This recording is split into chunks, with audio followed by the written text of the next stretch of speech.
මං හැමදාම ඉස්කෝලේ ගිය පාරක් වෙලා බලන්නකෝ අයියා. ඒ වගේ කරුම තමයි බං හිම්මලයා මේ ගෙවන්නේ. දවසක් පාරක් වෙලා අපි ඔක්කොම 6 දෙනයි. කෙල්ල 4යි කොල්ල 2යි. කොල්ල දෙන්නට දෙනවා ලොකු සෙල්ලම් බාල් දෙක.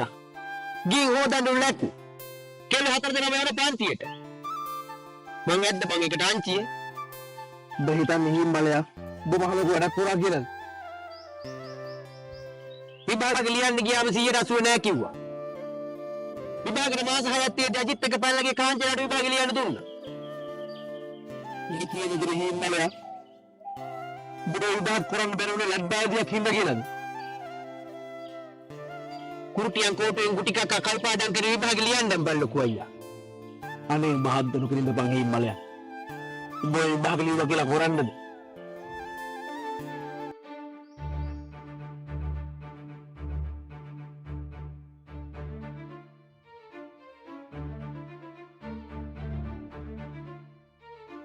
මම විභාග ලියනවා බල්ලකෝ අයියා.